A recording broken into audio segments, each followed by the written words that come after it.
Assalamu alaikum wa rahmatullahi wa barakatuh. Welcome to day 3 of our Community Helpers event. Inshallah, we'll be starting in a few minutes, so stay tuned. And at 3:30, we'll be starting our day 3, inshallah.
Assalamu alaikum wa rahmatullahi wa barakatuh. Welcome to our third and final day of our fundraising program with Community Helpers. Inshallah, today we'll have a recitation from Mother Affan, followed by 2 more speeches, a presentation from our board, and finally a program for seniors who have not been able to graduate this year. So, inshallah, Brother also will be reciting the Quran now. So, without further ado, let's move on to the recitation, inshallah. السلام عليكم ورحمة الله وبركاته. أعوذ بالله من الشيطان الرجيم. بسم الله الرحمن الرحيم قل ما كنت بدعا من الرسل وما أدري ما يفعل بي ولا بكم إن أتبع إلا ما يوحى إلي وما أنا إلا نذير مبين قل أرأيتم إن كان من عند الله وكفرتم به وشهد شاهد من بني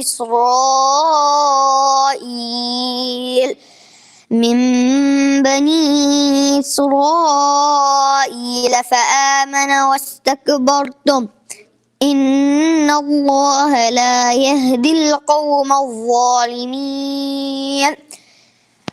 والذي قال لوالد إن الذين قالوا ربنا الله ثم استقاموا فلا خوف عليهم ولا هم يحزنون أولئك أصحاب الجنة خالدين فيها جزاء بما كانوا يعملون ووصينا الإنسان بوالديه إحسانا حملته أمه كرها ووضعته كرها وحمله وفصاله 30 شهرا حتى إذا بلغ أشده وبلغ 40 سنة قال رب أوزعني أن أشكر نعمتك التي أنعمت علي وعلى والدي وأن أعمل صالحا ترضاه وأصلح لي في ذريتي إني تبت إليك وإني كنت من المسلمين أولئك الذين نتقبل عنهم أحسن ما عملوا ونتجاوز عن سيئاتهم في أصحاب الجنة وعد الصدق الذي كانوا يوعدون والذي قال لوالديه أف لكما تعدانني أن أخرج وقد خلت القرون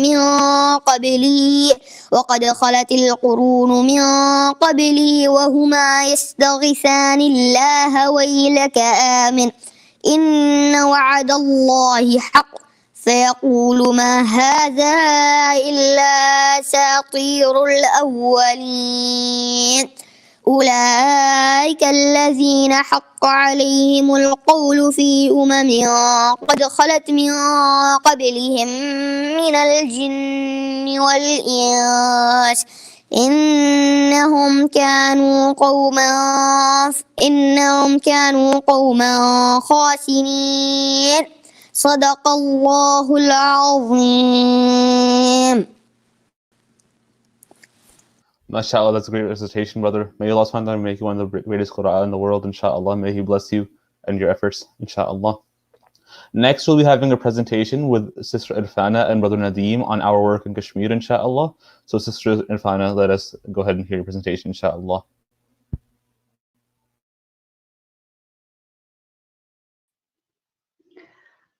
Can you hear me? Am I good?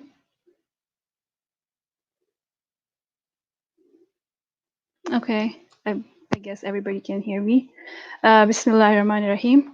Assalamu alaikum wa rahmatullahi wa barakatuhu. My name is Irfana Mukbil, and I am kind of have a double role here. I'm from Kashmir, which is under Indian administration, so I kind of help take some projects that community helpers wanted to carry out in Kashmir, and I'm also a board member of community helpers here in Michigan. So before I go ahead and talk about the project that we recently carried out, I would like to give a brief introduction about community helpers, which I believe that since this fundraising has been going on for 3 days, but we believe that there may be some new guests today joining us. First of all, I would like to say Jazakallah and thank you so much for joining us, taking your time out and joining us today here, not just today, but supporting our cause for past several years. And it's all because of donors and supporters like you that we have been able to, and community helpers all together has been able to carry out all these projects and these causes that are so close to our heart. So community helpers, as I know, I have been associated with community helpers since its inception. That started from a garage, a few like-minded people, one person took the charge and few like-minded people came together and started helping. And it started with when some of the refugees were kind of entering the country, and as we all know, they had nothing to start with. So community helpers took it on their shoulders to take charge of that and then help people with their food, find people affordable living, and help most of them to get back on their feet. So that seems like one line to say that help people get back on their feet, but if you think of the details that it involves, all of it, it's a humongous task. So that's what community helpers started doing, and then it spread out. More and more like-minded people came together.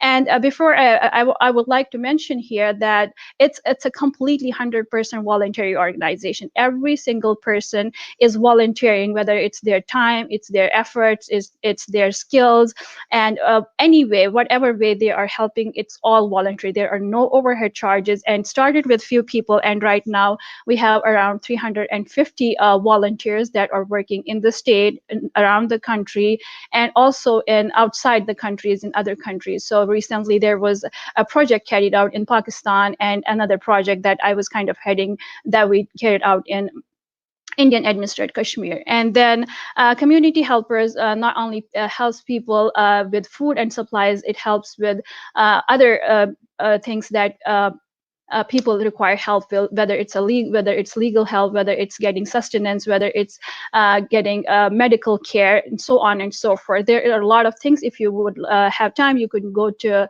the community helpers site or their Facebook page and or their YouTube and see what kind of work they are carrying out, and inshallah that will motivate you more to help. So and then what the project that I will be talking about here today is the one that we carried out with the help of community helpers back in Indian administered Kashmir. So to give you a little background, which Brother Nadeem will be talking maybe in a more detail, but as we all know, most of people around the world didn't have much idea about what's going on in Kashmir. So, but after the recent events that started in August of 2019, when Indian government revoked the Article 370 and 35A, and it was not just the abrogation of that article, it was the consequences that followed. That there was a complete lockdown. If you understand curfew, the people were under curfew. They were not allowed to get out of their houses, and not just that, there was a complete communication blockade, which means that people were not even able to talk to each other. No news was coming in or going out. I have my whole family there. I was born in Kashmir. I was raised there, spent most of my life there till I went for education, got married, and came here.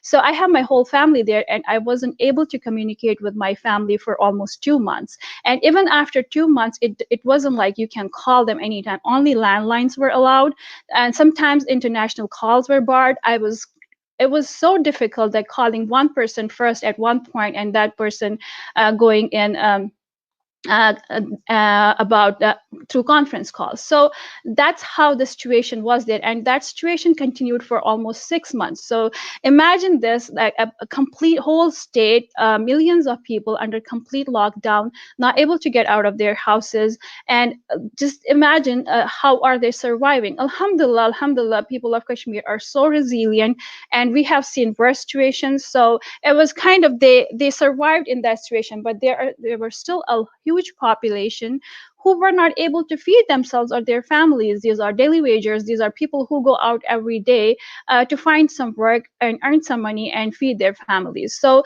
the situation was already grim there. And while they started like easing those lockdown and stuff, it started after, and then the Kashmir, the weather in Kashmir, it's almost similar to what you see in Michigan. So after like towards the end of the February, beginning of the March, when things started kind of getting better, I wouldn't say normal because there isn't anything normal when you're talking about the situation in Kashmir. So when things kind of started getting better, and then COVID-19 hit. And when that when a population is already under oppression, so these people are already going through a lot of miseries, and when the COVID-19 hit and there was another nationwide lockdown. So if you think of lockdown in your terms, you're not allowed to go outside, or you are yourself deciding not to go outside, but you still have access to essential services.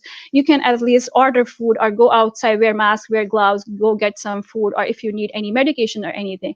But it's not similar back home in Kashmir. When people tried to go outside to get some food for themselves or feed babies, they were beaten to pulp. I know personally in my neighborhood, people were beaten by army and police because it's lockdown. I mean, people don't even have access to essential services. So there is this organization who has been working on ground for several years, and I have been associated through my parents were associated with them, and then I started working with them. And those people, they are kind of similar to how we work here, completely voluntary organization. Every single penny goes to people. So this person contacted me, and he said there are certain families that need urgent attention. They don't have anything to eat or anything. So my family and myself, we already kind of donate whatever we have to donate, whether it's a zakat or any other kind of charity, we donate it to that organization. And I also sometimes ask friends and family that if you would like to help. So when I received this message, I communicated it to Sumbula, who is actually head of this organization. And then we were able to manage some funds and send it back home and feed those families. And after we were able to feed, we at that time in the beginning, it was just 15 to 20 families. And I would like to share this text with you that I received, and I shared it with community helpers as well. This was from the person who was actually taking care of the situation back home, and he said, "Today I paid a visit to a place in the town which is inhabited by some residents. They already live a poor life, and the current situation is adding insult to the injury. Their condition is pathetic. They have nothing to eat. Their infants are crying because of non-availability of baby food. They need dire help from our side. I therefore want to attract your attention to provide a helping hand to make survival of these families possible in the current circumstances. There are approximately 110 such families, having a total population of 400 approximately." And he even sent me the pictures of those people, and they had nothing to do. And the worst thing is that these people were not even allowed to get out of their houses. So somehow this organization, you actually have to help others, you have to acquire passes that the police and other authorities give you to move around. So, and then after I sent this message to Sumbula, alhamdulillah, from support like people, from support from people like you, we were able to manage funds, and we actually sent funds back home, and we were able to feed not just these families, but they identified 15 or 20 more families. So by up to this time, we have been able to feed. They actually created these food kits, which included every essential item, starting from hand washes. In this situation, washing your hands, having soap and water and everything. Those basic necessities are as important as feeding yourself. So that included, those kits included everything, and that lasted more than a month. So far we have been, alhamdulillah, been able to feed almost 150 families, not just 150 people, 150 families. Some of them have comprised of two people. We have the whole list of those families that we have been able to feed. So this is all because of the donors, supporters like you, who have been with us throughout. So with this, we are also looking, there are a lot of people, people are almost dying there every day. So there are a lot of orphans, there are a lot of single mothers. So we are also looking for people who would donate and maybe sponsor some of those donors and some of those orphans or these single mothers in their education, in their food or health, or whatever way. So whatever you can donate. And one more thing is that even if you are donating, it doesn't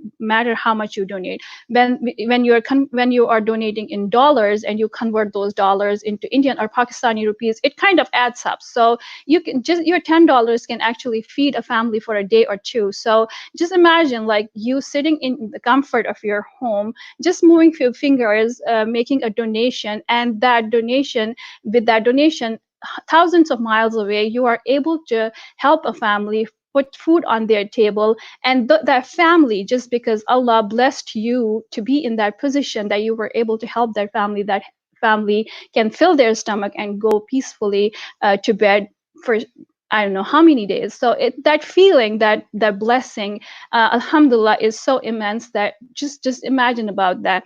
And just keep donating whatever. And as we all know, that the best of those, the acts that are favorite to Allah Ta'ala, are those that are consistent. So even when the month of Ramadan is over, just keep donating, keep helping community helpers. Again, we are a group of volunteers, no overhead charges. Every single penny that you donate goes to needy people in every possible way, alhamdulillah, that we can do. So that's one thing. And before I leave, I would like to say one more thing, that we know that a lot of people recently have lost jobs, some have been furloughed, but alhamdulillah, there are still a lot of people who are able to work from home and are able to keep their jobs, and they are getting their paychecks.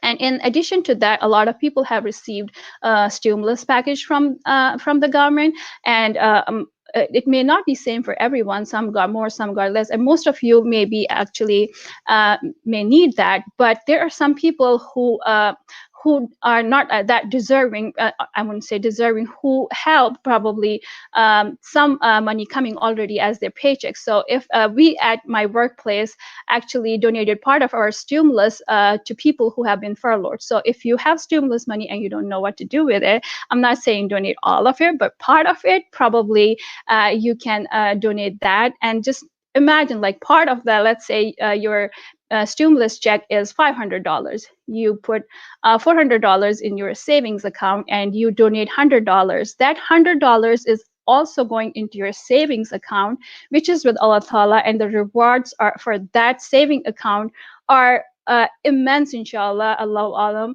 And that's your saving account that you will use on the Day of Judgment. And just think of it in that way. That's how I think, that's how I teach my kids. Ask your kids to, when they have, maybe when they, if they get any Eid, I know Eid, Ramadan has been completely different this time, but just make this habit, or your like kind of imbue it in your kids. Like, ask them, would you like to donate part of your Eid? Just $1. That way they learn how to donate. They actually learn watching their parents. So that will be kind of sadaqah jariyah for you, when after your kids are doing exactly the same thing what you have been doing. This is what we learn, this is what we teach our kids, and inshallah, may Allah bless us more and more, so we are able to help more and more people. May Allah give barakah to everything that you do, to everything you have. May Allah protect you and your families through this time and after all this. And please keep supporting us, please keep helping our cause. And if you have any questions, reach out to us, and please try to know more and more about what we are doing. Go to our website or Facebook page. Thank you so much. Assalamu alaikum wa rahmatullahi wa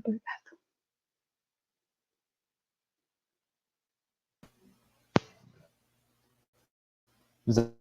Jazakallah khair, sister. I mean to all of your du'as.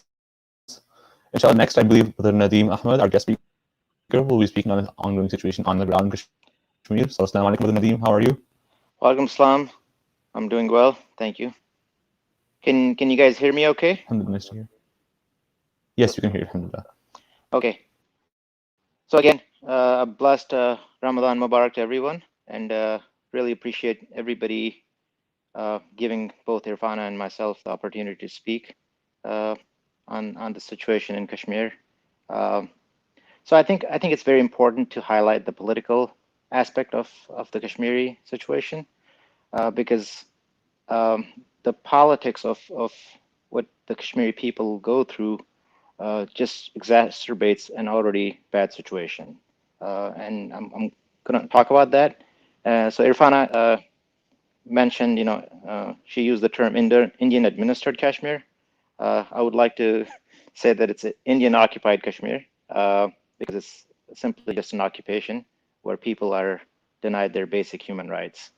So I'm going to talk about how difficult it is for people under occupation to seek basic human needs.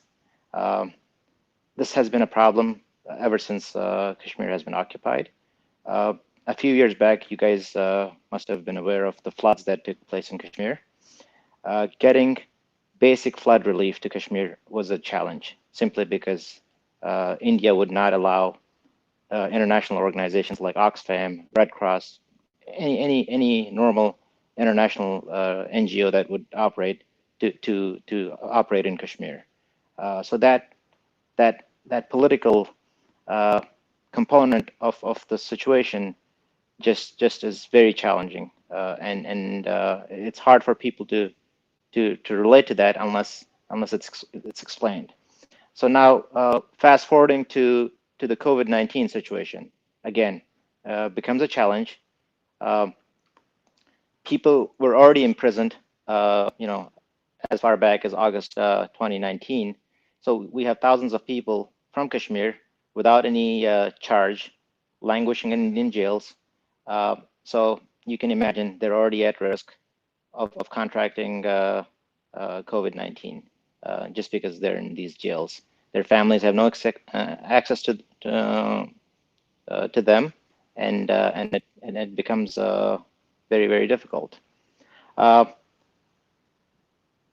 other aspect I want to highlight is the total impunity with which Kashmiris get treated. So those of us that are from India and are Muslims have seen the recent wave of Islamophobia that has been spread across India, and it's pretty blatant. Now, Kashmir presents a different challenge altogether because you not only have a mob type setup, you basically have an armed force, which is the largest armed force in the world for any geography. You've got over 700,000 troops, and they're protected by Indian law. There's actually a law called AFSPA, Armed Forces Special Powers Act. It basically gives complete immunity to any Indian soldier to basically hurt, kill, rape, or conduct any act, and they will not be tried in any Indian court. So you guys are free to look it up. You can just type AFSPA on Google, and you'll see that you can read all about it. I personally have gone to various congressmen in Michigan and presented this challenge. Where India basically protects its own soldiers against human rights violations, and so it needs to be highlighted more. The other challenge is the internet situation.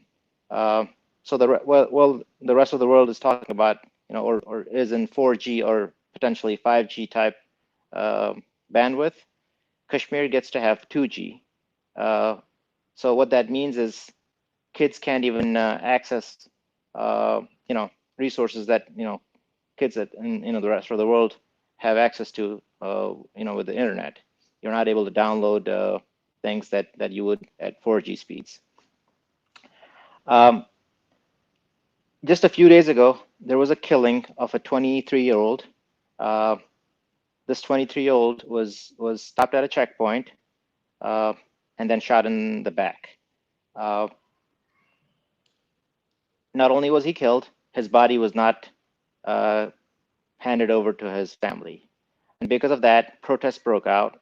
And it's just a very sad situation where people are already dealing with, you know, a global pandemic, and then you have people getting shot in their own homes by an occupation force.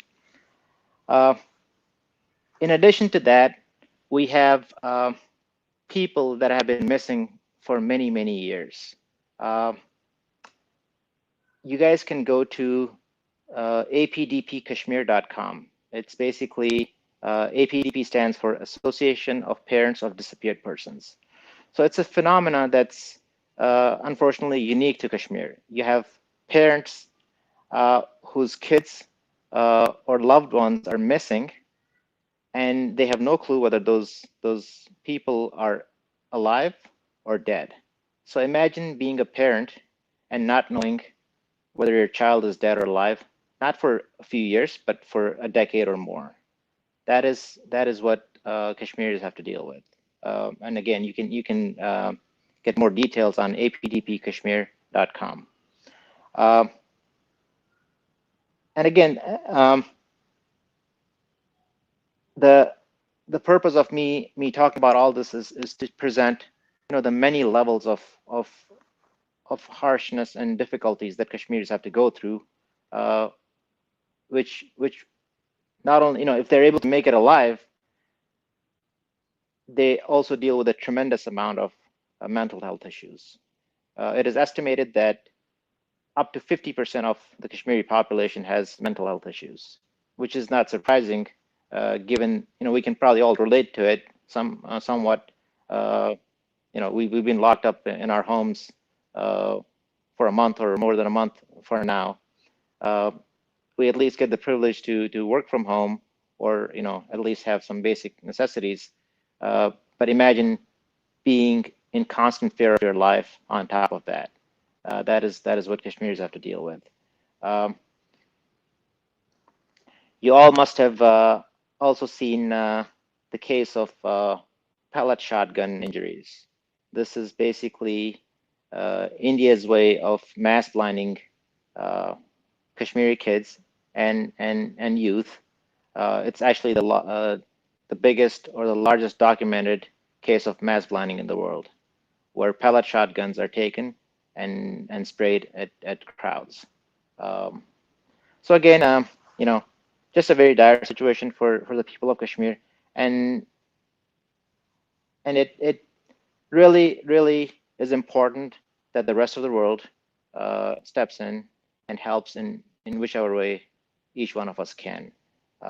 In this blessed month of Ramadan, I can't emphasize how much the people of Kashmir need your help. If you can't help, just moral support. If you can't help monetarily, even moral support means a lot more than you can imagine. I guess I will conclude with that.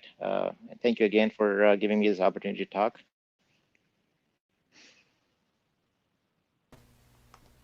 Jazakallah khair, Brother Nadeem. That's a very enlightening speech, alhamdulillah, on the politics in Kashmir and how that's affecting people there. Inshallah, in a few minutes, Dr. Muhammad Hakim will be coming online, and he will be talking, further encouraging us to fundraise. But while we're waiting for him, I just want to share a quick anecdote. So since the subject of our event is fundraising for our organization, I heard a story yesterday where one of my teachers said he had a student, he heard a story of a university student who, students are obviously not very rich, they tend to have very limited funds, but this student went to a fundraising dinner at a masjid and heard that when you donate for the cause of Allah subhanahu wa ta'ala, Allah subhanahu wa ta'ala multiplies that money. So he had just over $10,000 in his account, and he donated 10,000 out of it to the expansion of the masjid. When he came home, his parents were very angry because he had just spent his entire wealth on the masjid expansion when he could have used that for his studies. But since he had the belief that Allah subhanahu wa ta'ala would multiply his money, that led to him, that trust in Allah subhanahu wa ta'ala allowed him to perform that action. A few weeks later, he received a phone call from a rich person in the area who promised to, number one, finance his studies for the next 4 years, and number two, finance him a car.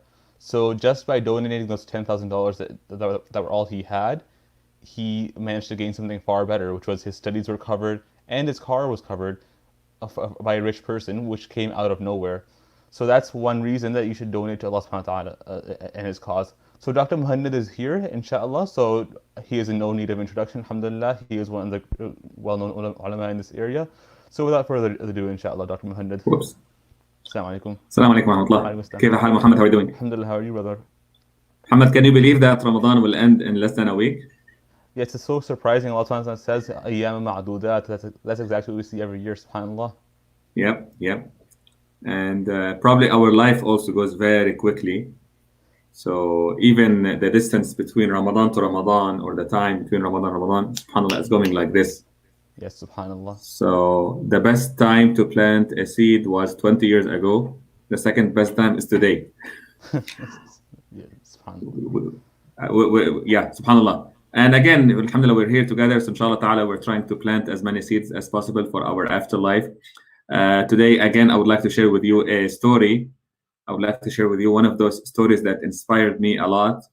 I shared it on the Daily Reminder Network, one very famous network for Islamic reminders.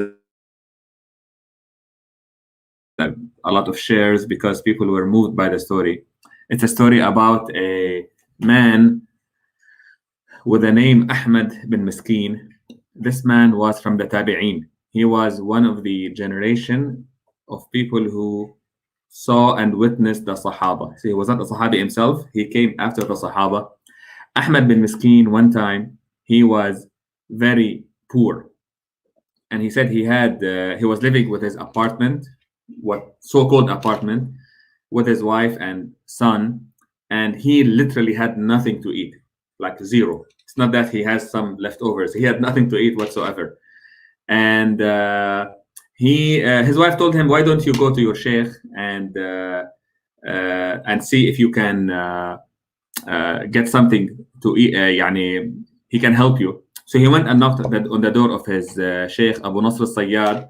And Abu Nasr al-Sayyad told him, take your net, let's grab the net. They used to live by the river, and they used to fish. That was their main source of income. But sometimes if you are poor and if you are broke and you don't have anything to feed your family, you also don't have any willpower. You don't want to move yourself out of the situation. So Abu Nasr al-Sayyad told him, take your fishing net and come with me to the river. And both of them went to the river. And he said, let's make 2 rak'at to Allah subhanahu wa ta'ala so that Allah subhanahu wa ta'ala will send the rizq, the blessing. They made the 2 rak'at and they threw that net into the river. And very shortly after that, it was shaking. There was a lot of movement, mashallah, a lot of activity. So both of them had to push and push and push until, mashallah, a huge fish came out of that river. So he was surprised, he was amazed. He started making sujood to Allah subhanahu wa ta'ala. Now I can eat from that fish. I can sell that fish and make some money for me and my family. Alhamdulillah Rabbil Alameen. So Ahmed bin Miskeen took that fish to the market for a very good price. And with that money, he was able to buy 2 plates. Now, I'm sorry, I know we are fasting, so when talking about food and fish and plate is not maybe the best thing, but please bear with me. So he was able to grab 2 plates. One of them was full of meat, and one of them was full of sweets. MashaAllah. And he was so excited. So he went to his teacher, Ahmed bin Miskeen. He went to his teacher, knocked on his door. He said, my teacher, thank you so much for helping me. I need to give you one of these plates because wallahi, you helped me. If it was not for Allah subhanahu wa ta'ala first and then to you, I would have been, desperate in my apartment. I would have been sitting there doing nothing. You encouraged me to go and to the river. You motivated me. I want to give you one of those plates, or at least take some for you. And the Sheikh Abu Nasr al-Sayyad told him, Ya Ahmed bin Miskeen, لو أطعمنا أنفسنا هذا ما خرجت السمكة. If I helped you for the sake of getting out of this help, out of this volunteer work, out of this community service, Allah subhanahu wa ta'ala wouldn't put the barakah, the blessing in this work. So we won't even be selling a fish. So the reason why Allah subhanahu wa ta'ala blessed you and blessed me with this rizq, with this sustenance, is because I did it for the sake of God, for the sake of Allah subhanahu wa ta'ala, without asking for anything in return. And this statement is so profound. لو أطعمنا أنفسنا هذا ما خرجت السمكة. When we do any kind of community work, we should try to be as sincere as we can. And even if you're putting so little of an effort that you think it's little, make sure that it is sincere for the sake of Allah subhanahu wa ta'ala. So Ahmad bin Miskin was thinking about the statement of the Sheikh, لو أطعمنا أنفسنا هذا ما خرجت السمكة. And he went on his way back home. He was carrying these two plates, and my wife and my son. On his way, he saw this woman carrying an orphan, carrying a baby, and that woman was apparently poor, but she was not really asking for food. You know, she was not begging for money. She was just standing like right there, and you can easily read what's happening. You can easily understand, you know, the situation without asking too many questions. She was in need. She probably didn't eat for days, and the kid was also pale in color. You know, and he looked at the plates in his hands, and then he looked at them. He remembered the hunger in the eyes and in the stomach of his wife and son, and he looked at them and they said, you know what? Maybe I can work and get more food, but for them, they don't have anyone, mashallah. She can't go anywhere. So he gave her the 2 plates, subhanallah. He gave her the 2 plates, and he watched the smile in the face of that woman and the tears of joy in the eyes of the baby. But for him, he was asking himself, did I do the right thing? What about my son? What about my wife? And then he continued with his on his way to the house. Again, he saw his wife and his son. Subhanallah. What happened? He said nothing. He was sitting there asking himself, did I do the right thing? And subhanallah, we always, whenever we donate, whenever we volunteer, whenever we get together, even now, let's say we are donating an hour or 2 hours of our time to be together. You always ask yourself, you regret, kind of, yeah, did I really do the right thing? You know, donors regret, they call it in psychology. Did I really do the right thing? What about this? What about that? And while he was sitting and wondering and thinking, somebody knocks on his door. Where is bin Miskin? Where is Ahmed bin Miskin? And then he opens the door, and a man shows up. He said, finally, I can see you. Wallahi, I borrowed money from your dad 20 years ago. And I, alhamdulillah, went on this business trip and made a lot of money. And now I'm back. I'm ready. I want to give your dad his money back. But guess what? Your dad is already passed away. Allah yarhamu. And I was looking for the people who will inherit him. I couldn't find anyone but you. Here's your dad's money back. Assalamu alaikum. Subhanallah. Few hours, brothers and sisters, few hours between giving away everything that he had, these 2 plates, and Allah subhanahu wa ta'ala paying him back, as Brother Muhammad was sharing with us. Few hours only, subhanallah. And within overnight, Ahmad bin Miskin became one of the richest people in town, subhanallah. He became super rich.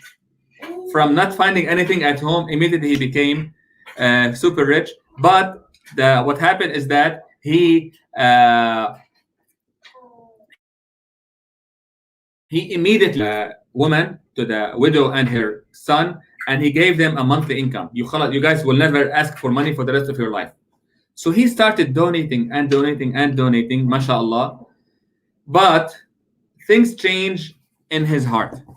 You know, sometimes you donate and you are sincere about it and you're doing it surely for the sake of Allah subhanahu wa ta'ala. Sometimes you are showing off. You want to show the people that you are giving that money. You are trying to prove yourself in the community. You are trying to do this. And again, this reminder and this story, I kept it towards the end of our series of 3 stories that I shared with you. This story is not about the quantity of donations. It's about the quality. Are you putting your heart into it? Are you pouring your heart into the community service that you are giving to the poor and the needy? So Ahmed Miskin started donating a lot of money left and right, and he would build a masjid in his name, and he would have an orphanage in it. And for some reason, he started showing off and started feeling that Allah has accepted his deeds. He's fine. He's all set. In the hereafter, it will be a breeze. It will be an easy journey to the afterlife. There's nothing to worry about. Khalas. I am one of those who have guaranteed first row in paradise. One time, Ahmed bin Miskin saw a dream. And in this dream, he saw that the day of judgment started. That people were resurrected in front of Allah subhanahu wa ta'ala. People were getting together, herded like animals, it's so tight. And everyone's name was called to present their deeds in front of Allah subhanahu wa ta'ala. Sorry. Everyone was presenting his deeds in front of Allah subhanahu wa ta'ala. The angels will tell him, لِيَقُمْ فُلَان بِن فُلَان لِلْعَرْضِ عَلَى الْجَبَّارِ. So and so, come and present your deeds in front of Allah subhanahu wa ta'ala. And it was his turn. It was his turn to come with scrolls of bad deeds and books, volumes of good deeds, to present in front of Allah subhanahu wa ta'ala. And for him, he thought he's all set, he's safe, he's fine. So he brought his good deeds and his bad deeds, and immediately the tons of hasanat, of charity that he gave, he thought it would be fine him. That masjid that he built, and that orphanage that he founded, and that organization and that stuff, they were put on the scale of good deeds, but subhanAllah, they were weightless. They were like cotton, with no density, with no weight whatsoever. Why? There was no sincerity. He didn't do them for the right reason. And again, I'm here to tell you, we should donate, but make sure that you donate for the right reason. You do your zakat or your sadaqah to purify yourself and your own soul. So, and then the angel was calling on Ahmed bin Miskin, do you have any more deeds? Do you have any more deeds? And he was looking left and right. Of dinars and dirhams that I donated did not help me. Nothing's going to help. And then the angel said, oh, hey, but wait, you have these plates that you donated for that woman and her orphan. And but subhanAllah, all of that money did not help. These are not going to do anything. But he said, that's the only chance. So they put these plates, and subhanAllah, the scale started shaking, brothers and sisters. And that was all in his dream. And when this happened, he said, alhamdulillah. Now, but it was almost balancing the good deeds and the bad deeds, but still he needs the good deeds to be more than the bad deeds. If you think about it, we have so many things. We offend so many people. We do so many transgressions that we need to put a lot of good deeds to make up for them. Sincere good deeds. So the balance of the scales were balanced, but he needed more hasanat. And then the angels told him, wait, we have one more thing. The tears that were coming from the eyes and the face of the baby, both of them are physical objects that are put on the scale of good deeds. Subhanallah. So now he has objects, heavy objects that are put on that scale of good deeds, and these tears became a huge pond. And from that pond, a fish came out, the same fish that he had in reality. That fish came out of that pond and sat on the scale of good deeds, because guess what? He donated basically the money of that whole fish, subhanallah. And that fish was placed on the scale of good deeds. And he heard the angel telling him, لَقَدْ نَجَوْتْ لَقَدْ نَجَوْتْ. You are saved, you are saved. And then he woke up from that dream. And he told himself the same words that he heard from his shaykh. لو أطعمنا أنفسنا هذا ما خرجت السمكة. Had I wanted to feed myself from any, materialistic gain of charity, then the fish would have never come out, and I wouldn't be saved on the day of judgment. Brothers and sisters, every time you donate, every time you do any charity or volunteer work, yes, you want the ajr and the thawab and and the reward from Allah subhanahu wa ta'ala. But at the same time, make sure that people will praise you. People will say, mashallah, you work with community helpers, mashallah, you do this, mashallah, you do that, thank you so much. And it's good to be acknowledged for good deeds. We should thank people for their work. We should thank community helpers for all the great work that they are doing. But make sure that between you and yourself, you have a lot of secret charity, you have a lot of spiritual deeds, you have a lot of secrets between you and Allah subhanahu wa ta'ala that only Allah knows about. As the hadith mentions, صدقة السر تطفئ غضب الرب. The secret form of charity that you donate will extinguish and will really shelter you from the anger of Allah subhanahu wa ta'ala.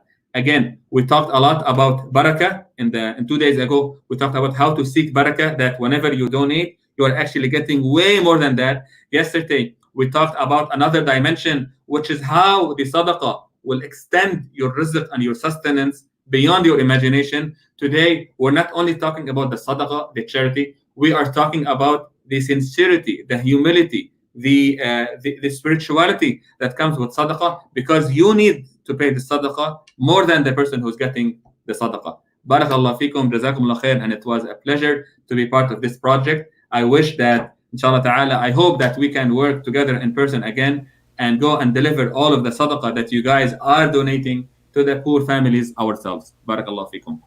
Jazakumullah khair, Sheikh. That was a pleasure to listen, alhamdulillah. Jazakumullah khair for all your help this weekend, alhamdulillah. Jazakumullah. So inshallah, our next speech will be in a few minutes with with Kishan Ishaq. In the meantime, we can continue discussing the lessons that we can learn from. So for example, we saw in this past speech that donating for the cause of Allah subhanahu wa ta'ala, we might not see the effects right now, but later on in the akhirah we will. And he mentioned the concept of donor's remorse, where people who donate wonder afterwards, should I have donated this much, etc. That is an issue we run into, but we can learn from these speeches how we should not be having this mentality, and inshallah trusting that Allah subhanahu wa ta'ala will reward us accordingly. I would like to share another story. So Sheikh Walid Basyuni, one of my teachers, he was telling me this story where a man came to him and said, at home, I am under a lot of pressure because my family, they want me to buy a house on loan, but I want to avoid interest, and there's no way that I'm going to buy a house with interest, but I'm also going to lose my family over this issue if it does not get resolved. So what should I do? So the Shaykh told him that Allah subhanahu wa ta'ala says in Surah Talaq, وَمَن يَتَّقِ اللَّهَ يَجْعَلْ لَهُ مَخْرَجًا. And whoever has taqwa in Allah subhanahu wa ta'ala, Allah subhanahu wa ta'ala gives him ways out. So Shaykh Walid just told him to keep making dua and have taqwa in Allah subhanahu wa ta'ala, and he will find him a way out. Around 2 weeks later, this man comes back and tells the Shaykh that I started making dua, and immediately afterwards, this man had quite a bit of land in Texas, even though he didn't have a house per se, but he had lots of free land. So he said a company called me, a construction company. They had lots of excess sand from their construction projects, and they needed a place to dump it. So they offered me about $500,000 to use my land as a place to dump that sand. So instantly, he suddenly had $500,000 sitting in his pocket that he could use to purchase that house, but from a halal income and not involving interest. Then just days later, another construction company called and said, we need sand for our construction projects, so can we buy the sand from you? So the sand that was being dumped on his land by one company for $500,000, the second company purchased it for $250,000. So in total, just from making dua and just from having taqwa in Allah subhanahu wa ta'ala, he managed to earn $750,000 in 2 weeks. More importantly, the original issue was that he wanted to avoid sinning by purchasing the house on interest. And just by having that taqwa, he was able to avoid that issue entirely. And the money began flowing in, like a river. So subhanAllah, when we have taqwa in Allah subhanahu wa ta'ala, He finds his ways out. If you have any similar stories on the effects of donation, how you may have seen a positive impact of it in your life, please do share them. I personally saw, for example, please share them in the comments, that is. I personally saw, for example, I went to Umrah a few years ago, and when you're at Umrah, you obviously find yourself spending more in the path of Allah subhanahu wa ta'ala than otherwise. So I did, alhamdulillah. And when I came back, I remember earning far more money in those next 2 months than I ever had in the past in my life. So yeah, many of you probably have similar stories, so feel free to share them. We would love to hear them and inshallah discuss them in our event, inshallah.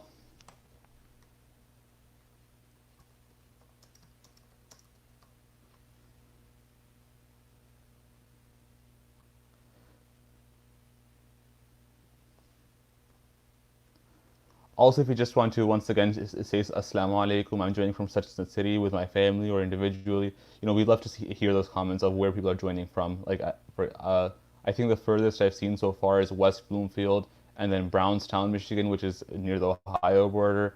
So yeah, if you're joining from any exotic places, we would love to hear that and see how far the reach is of this event, inshallah.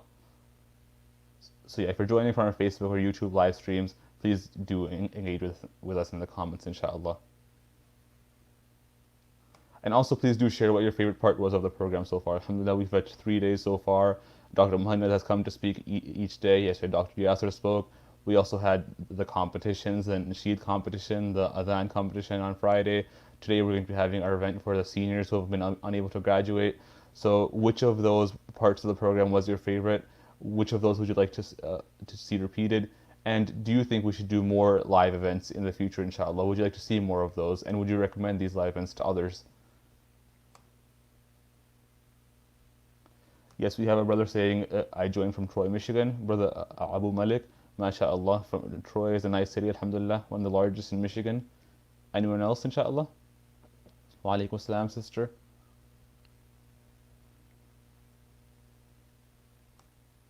From Rochester Hills. Keep the comments coming, inshallah. Who else is joining from where, inshallah? Also, who was your favorite speaker this weekend? We love to hear that as well. We had Dr. Sabah speak yesterday, our president and co-founders speaking on Friday and yesterday. Then today we had the informative speech on the situation on the ground in Kashmir. So which speaker did you enjoy the most? Did you like their style? Did you like the content, etc.?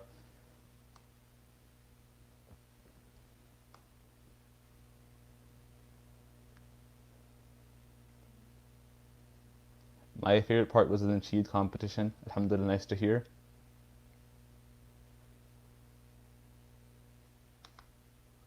I am in Kalamazoo. This is a great project, mashallah. MashaAllah, brother from Kalamazoo, or sister from Kalamazoo. Yeah, that's probably the furthest I've heard so far. Alhamdulillah, it's very nice to see that even so close to the western end of Michigan, we have such a wide reach. Alhamdulillah, very nice to hear. May Allah subhanahu bless you. I've actually been to the Kalamazoo community once. I went to their masjid too. I work with another organization at Al-Maghrib Institute. We went to spread our events there and spread information about our organization. So I had a very nice time with the Kalamazoo community. Alhamdulillah, it's a very nice community. So may Allah bless you guys and all that you do, inshallah. Who else?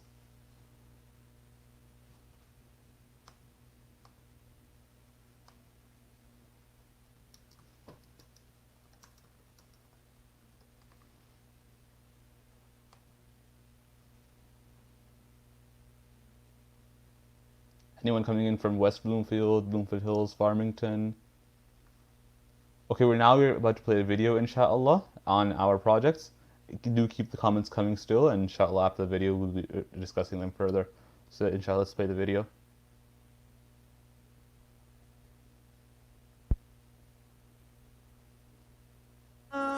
لروحي وحبل المتين ورحمة قلبي وحصن الحصين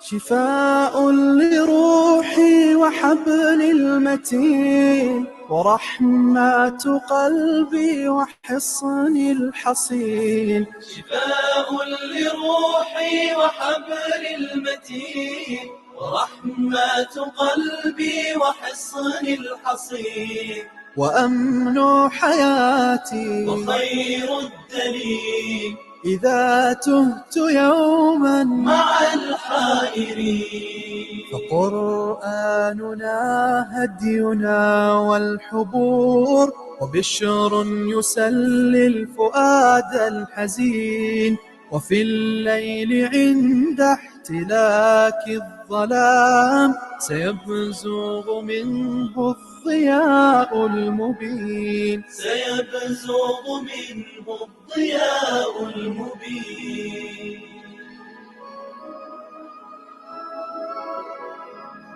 فيا رب نور به دربنا، وثبت به في فؤاد اليقين. فإني عليل أقاسي الكروب، طريح بسجن الهموم رهين، طريح بسجن الهموم رهين، طريح بسجن الهموم رهين. فمنا علي أيا راحمي، فما لي سواك إله معين، فما لي سواك إله معين، فما لي سواك إله معين. إلهي واسع الكرم ورب البيت والحرم، إليك أتيت منكسرا منيبا أغبر القدم. إلهي واسع الكرم ورب البيت والحرم، إليك أتيت منكسرا منيبا أغبر القدم. ألبي طامعا وجلا ويهتف خاطري وفمي، لك الحمد ابتهلت به لما أوليت من نعم. ألبي طامعا وجلا ويهتف خاطري وفمي، لك الحمد ابتهلت به لما أوليت من نعم. ضيوفك بالحمى نزلوا بخير الأشهر الحرم، وجئتك في ركائبهم إلى برد المتى بضمي، إلى برد المتى بضمي. إلهي واسع الكرم ورب البيت والحرم، إليك أتيت منكسرا منيبا أغبر القدم. هنا ملبية مليك مصائر الأمم، هنا للطهر أمكنة وللعبرات والندم. هنا ملبية مليك مصائر الأمم، هنا للطهر أمكنة وللعبرات والندم. طريق رضاك متجه ونور هداك معتصم، فعاف النفس من زلل وداوي الروح من سقم، وداوي الروح من سقم. إلهي واسع الكرم ورب البيت والحرم، إليك أتيت منكسرا منيبا أغبر القدم. إلهي واسع الكرم.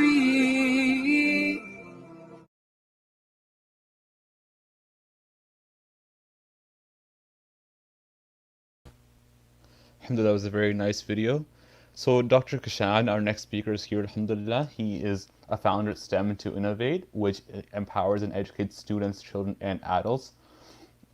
He has a PhD from Texas A&M University. He is currently an IT project manager at Upstream Oil and Gas, and he wishes to instill digital vision and learning in audiences of all ages.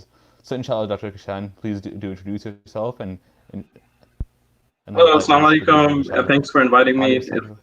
It is definitely an honor to be here. Can you hear me well? Just want to make sure. Yes, I can hear you perfectly, alhamdulillah. Excellent, excellent. Well, thanks for inviting. I think this is definitely a great platform to connect with the students, parents, community, especially in the time where we are today. Thanks for inviting me. As some of you have provided a background of mine already, I am a founder at STEM to Innovate. I've been involved in many different areas, such as in the education leadership, and been in the trenches as an educator. At the same time, I'm currently in the consulting field where I am involved in a lot of digital transformation related projects.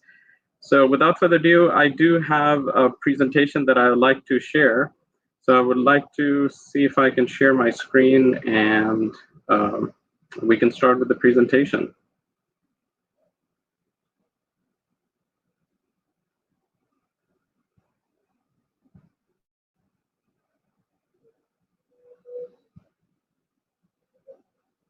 Okay, so let me know when you are able to see the screen and the presentation.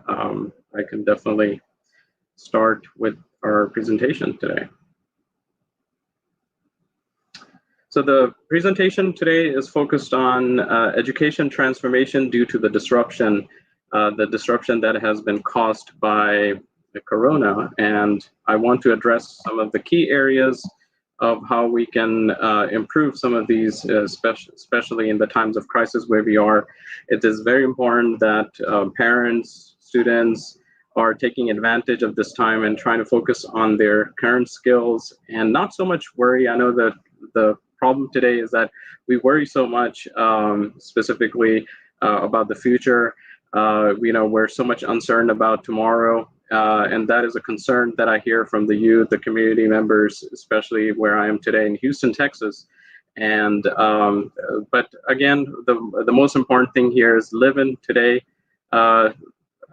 Every crisis, every difficulties, there's always hidden opportunities that we need to be looking into, and the hidden opportunities is what we have today, is what we need to discover based on the time that we have. So how do we leverage the time and maximize our potential, especially? So this presentation that I want to focus on is that transformation of education, where we are seeing the whole lot of educational reforms that need to take place, specifically in the area of education. So let's get started here. I'm sorry about the background noise, and maybe my kids are a little bit in the, all right, they're in the other room, and I think they're having a little ball in the other room. Okay, so let me make sure I'm able to click, and yeah, there you go, okay. All right, so I want to start off with some facts today, specifically around the coronavirus and how it has an impact on the educational system. So according to Forbes, the impact of COVID-19 is far-reaching, as far as 90% of the population, including millions of school kids, teachers, have been ordered to shelter in place. We see that the closures of the schools, the businesses, a lot of transformations starting to take place where, the online schools, this online programs have been started in local school districts in K through 12.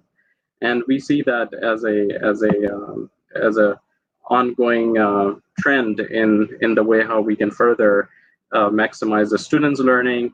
I do know that right now, when this whole thing started back in several months back, especially when the schools starting to shut down back in maybe about February, March timeframe, that's where the whole academics have been completely put on a hold. So, and I wanted to kind of focus on that and provide some advices for the middle schoolers, high schoolers who are graduating, and the university graduates as well, what they should be doing and what sort of majors they need to be looking out for. But I wanted to cover a bit of the facts today. Could the coronavirus force positive change in higher education? And definitely something that we need to think about, especially, high schoolers, how they need to be leveraging the time that they have today and looking out for the opportunities to look for particular majors that they need to be starting to think about, what type of skill set they need to be having. Those are some things that I would be covering in my presentation today. Okay, going on to the next. It's a bit lagging here, so please bear with me as people are listening and watching. Okay, so could the coronavirus force positive change in the higher education? And definitely that's something, like I was saying, that's something we need to be reflecting as a community. There's nothing like good crisis that shakes up the industry. We've seen the disruption taking place in so many industries before, especially when there was a Great Recession that took place in 2008. We saw a lot of organizations and companies starting to digitally transform at that point, and then we saw a whole lot of impact of that coming in the last 3 to 4 years, when the economy was at a rise, and a lot of innovation that we saw, especially in the IT field, when a lot of new technologies come in, new applications. We saw, Airbnb. We saw the whole disruption took place there in the hotel industry, Airbnb, as well as the car, rental and industry as well. Of course, taxis and automotive. We saw, Uber coming in. So this whole concept of shared economy we start seeing right when, after recession thing took place, and we start seeing some of these things start to come up. And so there are always hidden opportunities, and I always tell the students and the youth that you need to be leveraging your time with what you have, and start building apps, create things, start teaching. Those things are highly important that we need to be looking into. So Exxon oil spill that took place in 1989 that transformed the entire energy sector. The financial crisis we saw hit in 2008, which had a huge impact on the banking. So the coronavirus is now doing the same for the higher education. And we definitely see that that's a huge change, and the shift that we will see is going to be entire paradigm shift that we will further start seeing, and that's a disruption. So the smart innovators need to start thinking about what could they do differently, especially in the educational system, to be able to transform the way we should challenge the status quo that currently exists, and how we can further focus on not so much on the traditional concepts, but more on the postmodernistic approach to teaching and learning. So that's what we need to be challenging further. So challenging traditional teaching and learning, universities should embrace the staff engagement and seize the opportunity to transform the pedagogies that meet the needs of the next generation students. So the Gen X, the millennials, and which we are actually, but more I'm looking more on I'm addressing more to the X gens that are younger than me specifically. So those are already now getting into the workforce. They are going to be going through the university setting, and they need to be thinking about how they can further leverage their skill sets that they have and be able to transform themselves further in that regard. So universities have to really start shaping up and meet the needs of the new gen, X-Gen students. Unfortunately, that is not the case. I do a leadership series at STEM to Innovate, and I've seen students complaining that professors are still using projectors, they are still using old traditional ways of teaching, and that is definitely a problem. Undergraduate and graduate students, they have elevated expectations because high schools, they have smart boards in the classroom. Middle schools, elementary, they grow up on technology. So we got to do something different, especially for the universities. So that's more on the university side. But I know that this presentation is focusing more on the high school graduates. So I want to further address the high school graduates, especially, and university students as well who are watching this. That right now, this is definitely a time to maybe shift your majors if you're doing something that may not be relevant because of the new transformation that's taking place. So professors have to transform their teaching style, no doubt about that. They got to, focus on most postmodernistic ways of teaching. That's the only way they're going to keep, students engaged in the classroom, and that will have a huge impact if they don't change the way they are practicing their teaching style today. So 3 ways the coronavirus pandemic could reshape the education. So the first is that, education itself, the nudge and the push to change could lead to surprising innovations. So we're going to see a lot of new ways of learning. The apps will be coming, the students will be on their mobile devices, from their homes and learning and getting connected with the teachers and the school communities, and especially the PLCs, the professional learning committees, that will further establish where it will be more on doing things more on the networking side from home. So that's going to be a totally different transformation that school administrations have to look into as well, how they're conducting their businesses. I mean, we definitely are in the unprecedented times. On the leadership series that we have at STEM to Innovate, we have principals coming into the show, and they're talking about their perspectives on how they're currently starting to shift to more on the side of administration. So we never seen principals working from home. We never seen teachers working from home before, and now we see that already. So that's going to be a huge shift. The public-private educational partnerships definitely could grow in its importance. Schools definitely have to start creating partnerships with all entities out there to be able to make connections. And I think the leaders in different industries, they need to start making be more empathetic at this time and be compassionate, and then at the same time think about how they can further add value to the new ways of working, because eventually it's going to impact their organizations as the new talent will come in. So they need to create partnerships with the high schools and universities to be able to invest in funds and into creating more innovational type of learnings for the students, especially in the high schools, and for educators to get that support that they need to get that professional development. I think that's highly needed at this point for organizations. The leaders in the oil and gas industry, the leaders in healthcare industry, they need to start creating partnerships. This is definitely a good time to make that happen. The digital divide could further widen, and definitely we're going to see that the social disparity that's going to further increase. That's the sad part. Unfortunately, not everyone's going to be able to ride this wave that we're going through. I mean, we're already seeing the effect of it, especially for the socially low disadvantaged students that are completely at risk right now because they don't have the basic needs at the moment. Just as a Wi-Fi, they need the technological devices at home. So that's going to be a huge impact that we're going to see. The social disparity is going to further get widened up.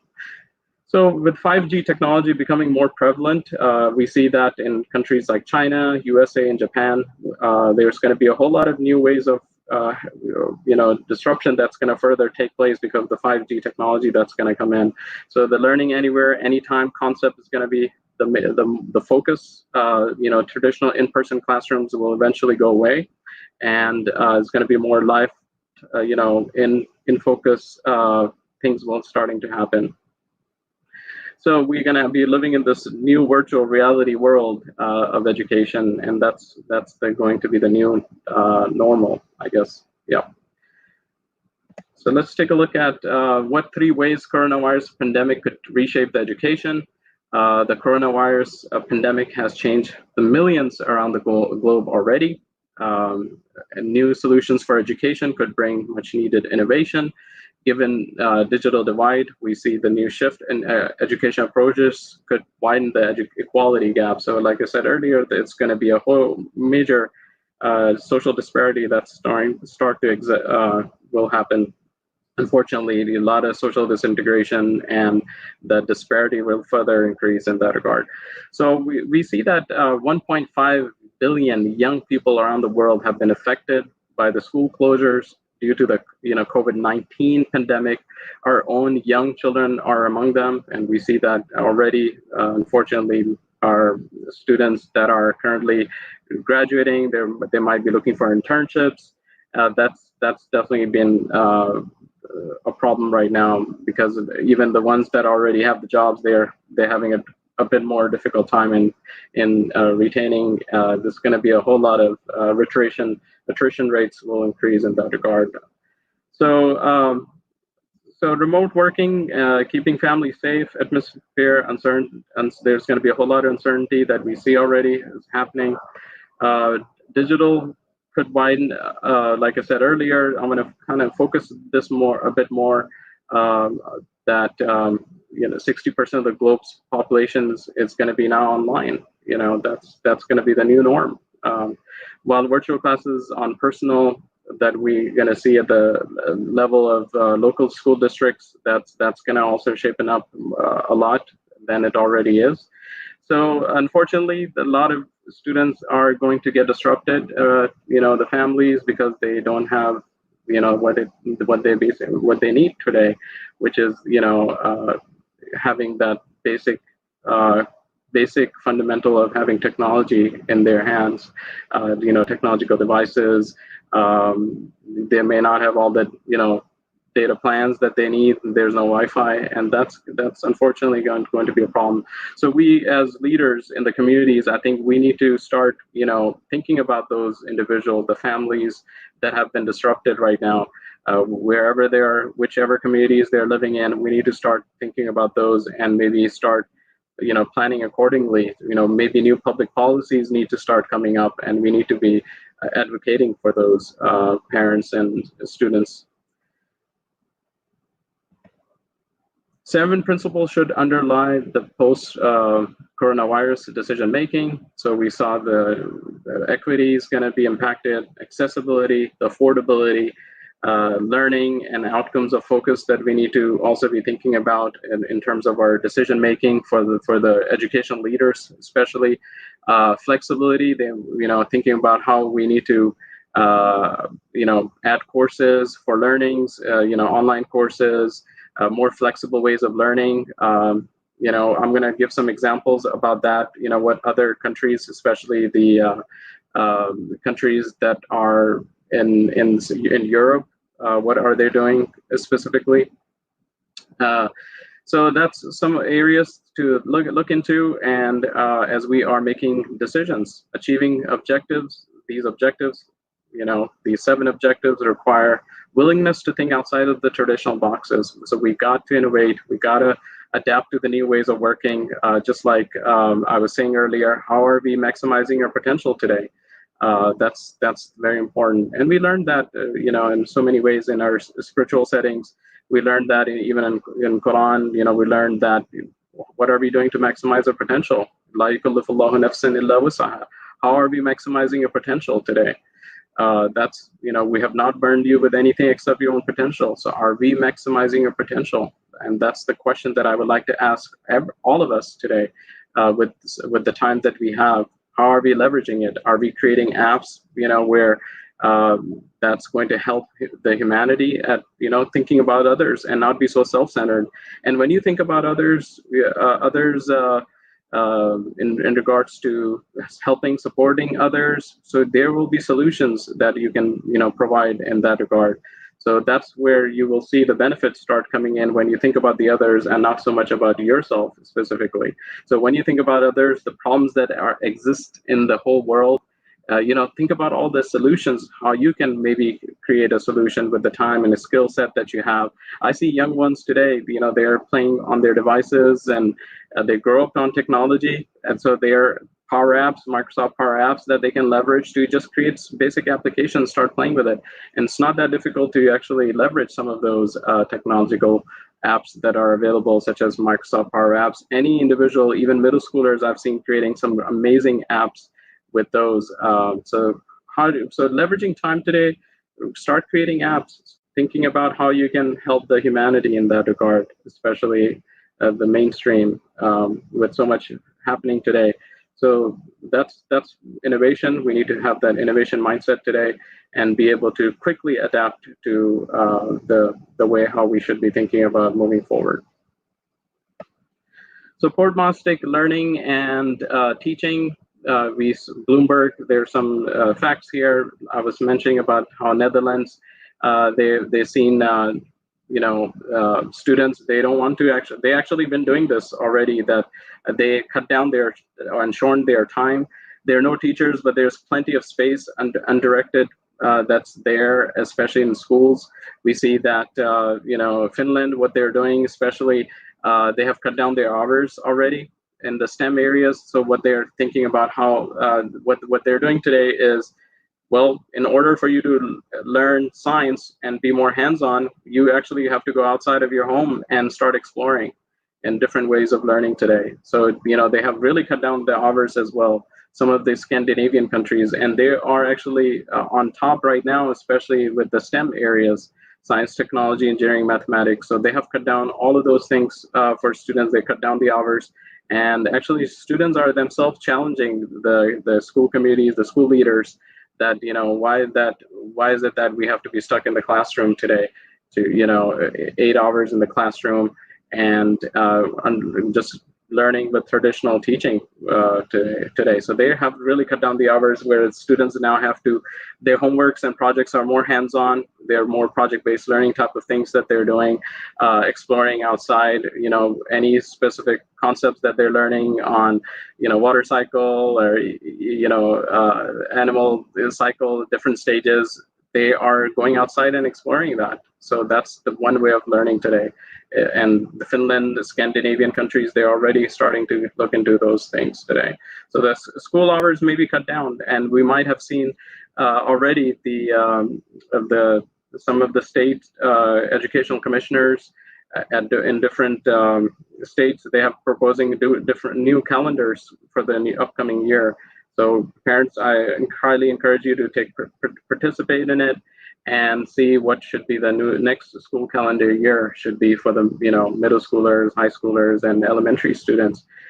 Be involved. That's my recommendations for the parents, especially that you have to be out and about in regards to being involved in this decision making.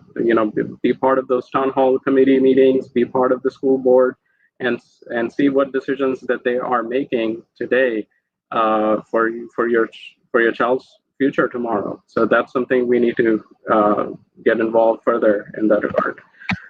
So my general recommendations for everyone is that we need to enhance the quality of online learning as community that we are in today. Schools, there's so many schools, public schools, private schools, parochial schools, charter schools.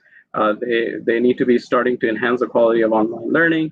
They need to think more intentionally about education, the whole student, and not just focus on, whole student meaning holistically. We need to be thinking about ways to improve our education system, providing the best learning needs for that whole child. We need to create a more collaborative and higher educational ecosystem, shift, from a 5-course to maybe 15 hour load to a 4-course, maybe 4-hour load, maybe in 4-credit-hour load in high school setting, or maybe in university setting. That is what I highly recommend, to maybe cut down some of those hours, because learning can start take place from home now. Simplify degree requirements, that's highly needed. We already see that UC Berkeley and San Diego University, a lot of universities on the west side of the country, they already have shifted completely online in so many areas of their traditional courses. So that's something that we're going to start seeing already. So my address to high school graduates is that you need to be optimistic. Optimize your time. Think about what the time you have, what skill set that you can further improve upon, instead of spending time, playing games and all those things. You need to be thinking about from the perspective of what can you do to make a difference in the lives of the communities. That's highly needed. Maximize your potential in everything that you do. If you are, studying, doing research, give your 100% in that regard. Don't be distracted. So, be sincere in your studies. Be sincere and give your 100%. That's the main thing. When you are sincere, you are going to see the results. The results do come, and if you are putting your 100% pursuit and efforts with full sincerity and taking it to the next level, which is the ikhlas, the ihsan, excellence, and you will start to see the results coming in. Sometimes the results may not come in right away for you, but I think they will come as soon as you are very sincere. And that's what we know, that the God brings the results we only give our 100% and we leave it in the God's hand at the end of the day. So we give our 100% and we leave in Allah subhanahu wa ta'ala's hand at the end, because He's the one who is going to make looks at your efforts. Nobody else look at your efforts. Only Allah looks at your efforts. Everybody in this world looks at the results, unfortunately. But when you give your 100% in terms of sincerity and you put 100% pursuit in everything that you do, like I said, think about the whole world, the humanity, in terms of creating something, being innovator in that regard. If there are problems that exist, there food hunger in Africa still exists today. There are scarcity of resources available. So think about ways to innovate in that regard. What can we do differently today so that we are able to, not forget and not be so self-centered here in the first world countries. We need to be thinking about how we can further help support other communities right now that do need help from us.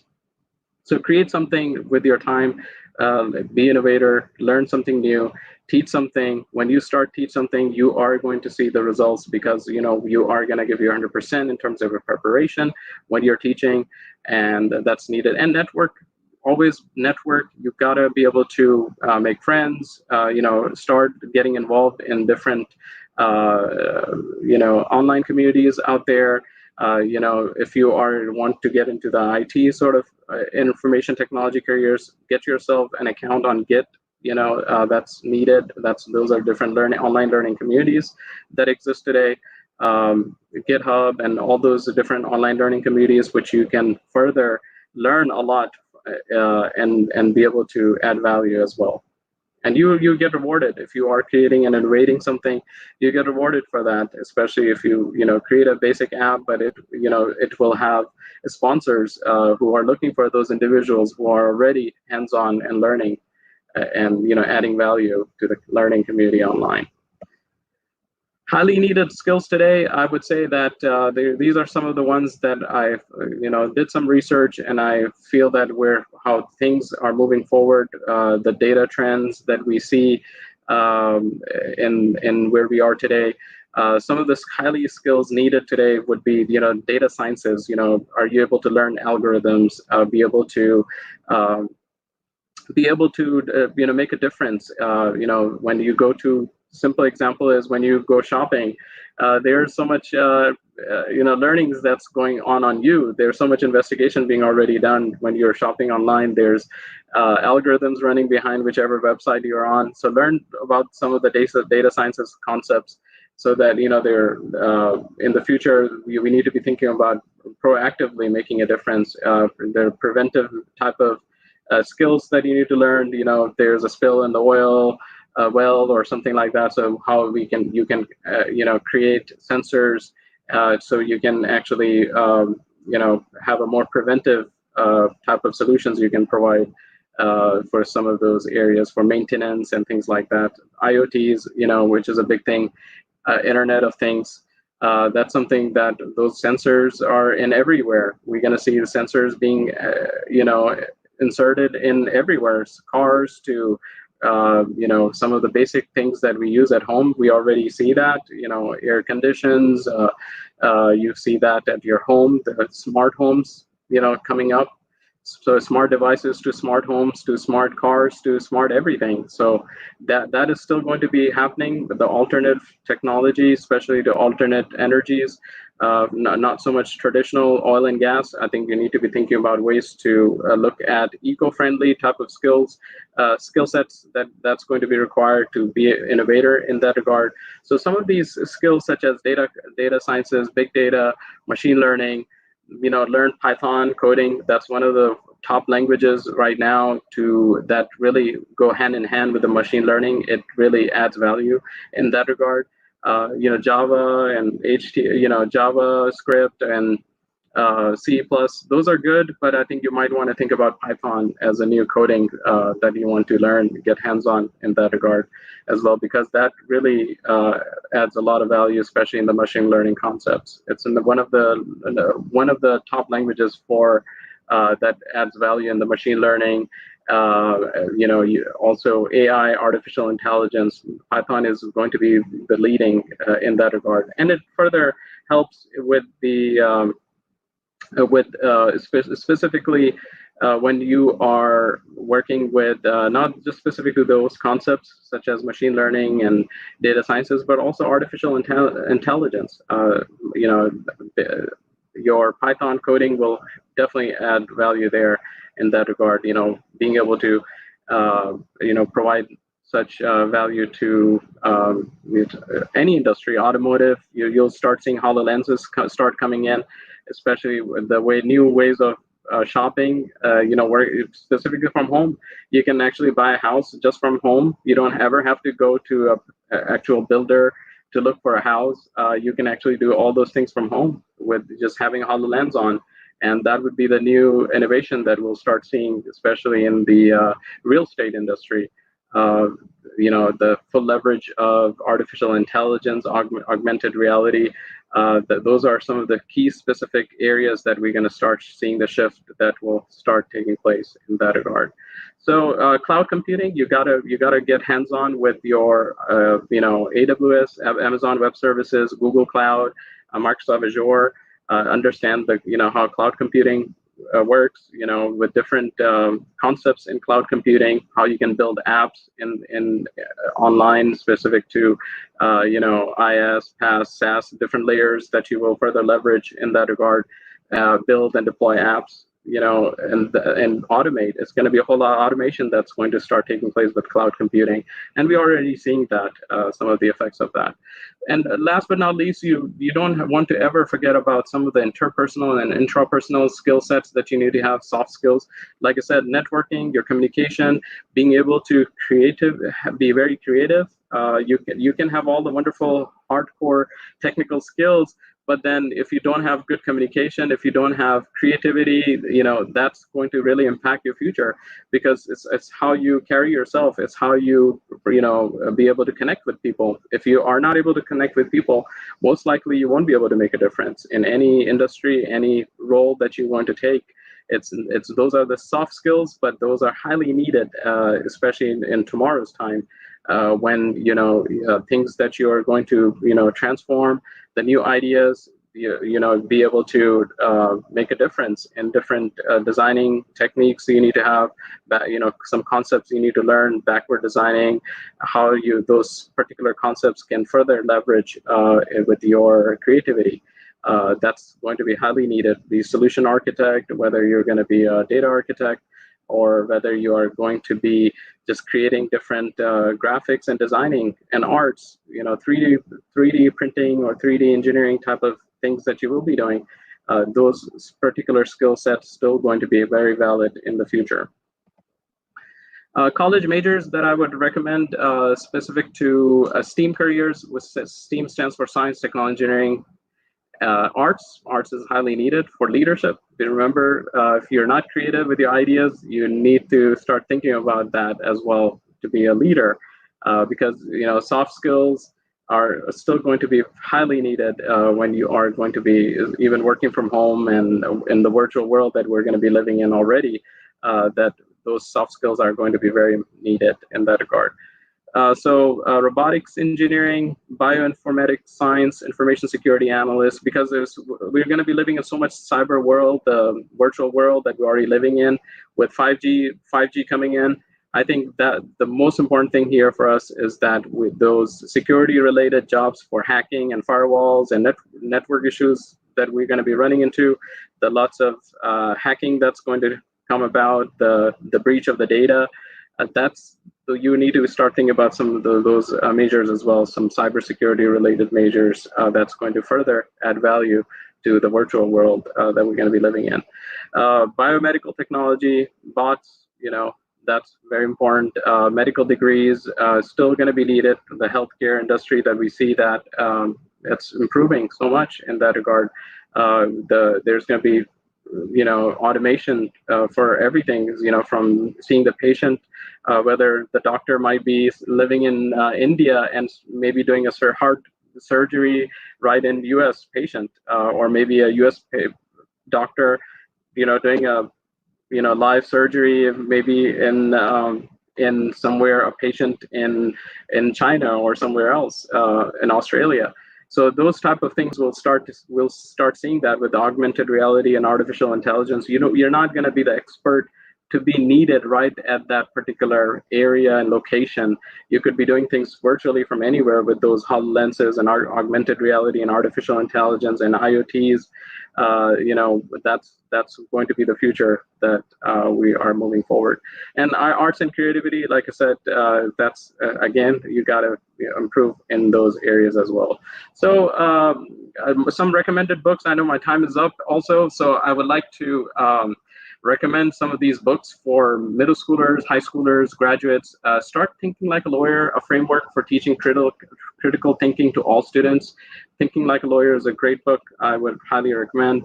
The other book that I would highly recommend for you to read would be Lead Yourself to Success, Ordinary People Achieving Extraordinary Results Through Self-Leadership. Like I said, those soft skills and leadership skills are going to be needed the most in tomorrow's time.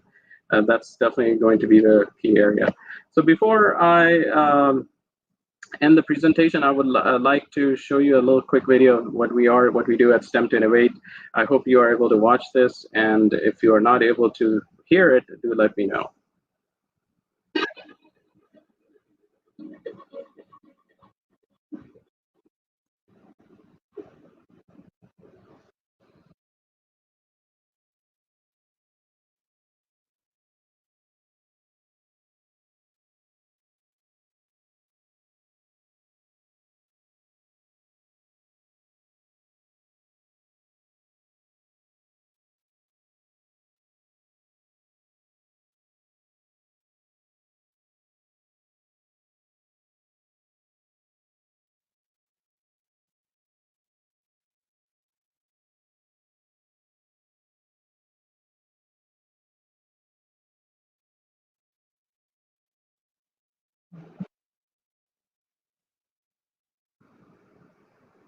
Yeah, unfortunately, there was no voice. I hope we could maybe do that another time, maybe with the sound. I'm not sure if there's a sound that you can hear. Let's see if we can play this one more time. If not, that's okay. I can take any questions that you have. If you have any particular questions for me, we can definitely look into those questions that you have. Jazakallah khair, Dr. Kashan. Thank you very much for your time and for enlightening us on the future of education. How can our students, those who are at a younger age, what would be your shortest piece of advice for them to join the STEM industry, if you had to summarize it? My advice is to look at different groups. Like I said, GitHub and STEM areas. You need to be looking into creating your accounts in those different online learning communities that exist already. Do call us. We can definitely help you instill that digital vision in your child. You can look us up at stemtoinnovate.com. That's www.stemtoinnovate.com.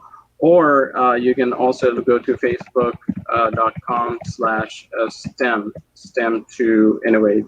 So that's one word, STEM, STEM, and that's Innovate. So that's one way you can learn that as well, to contact us in that regard.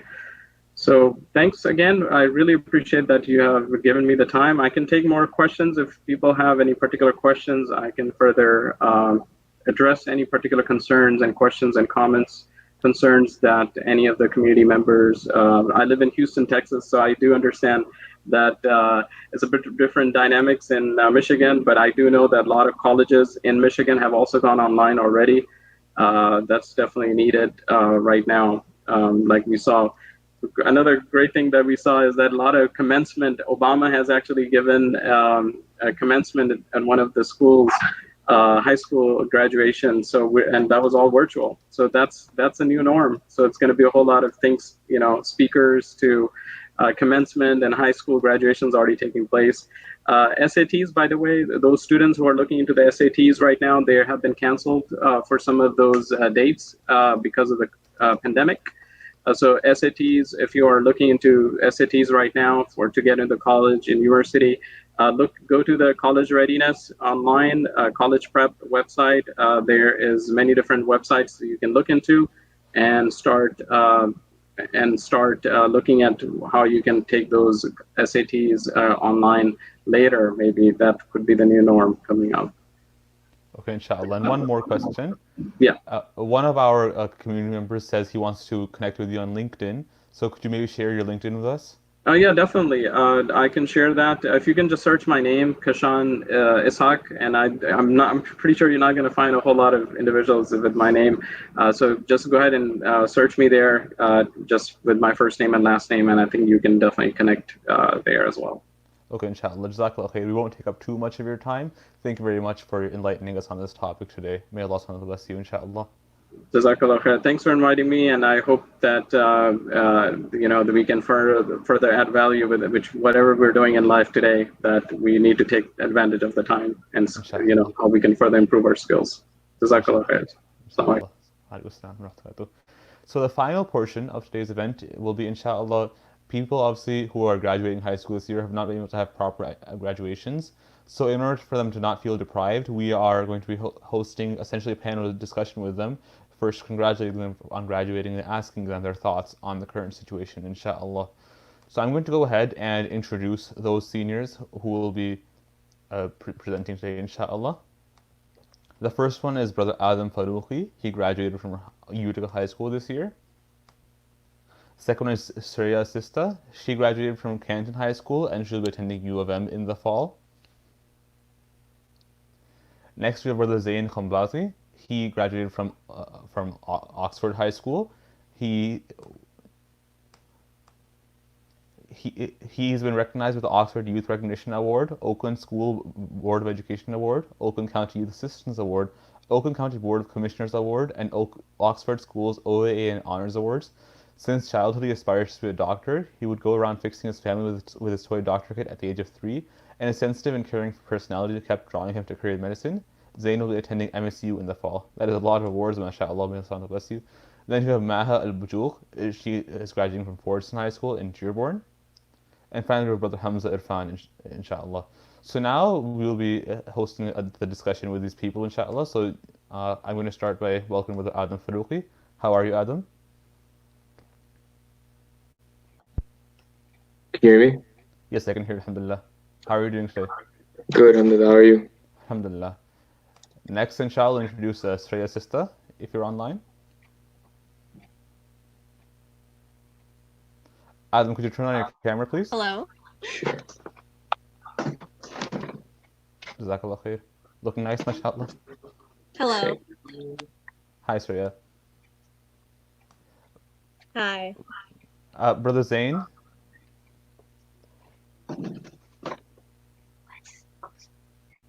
Assalamu alaikum. Wa alaikum assalam, Brother Zain. How are you? Good, how are you? Alhamdulillah. Sister Maha.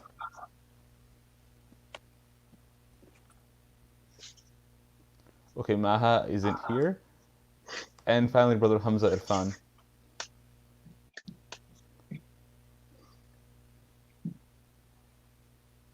You're muted, Hamza.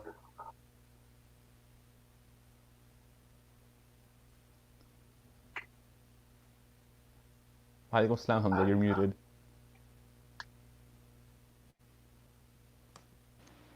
So, inshallah, I'll be... Hello. Alaikum assalam, Hamza. How are you, Hamza? Alhamdulillah.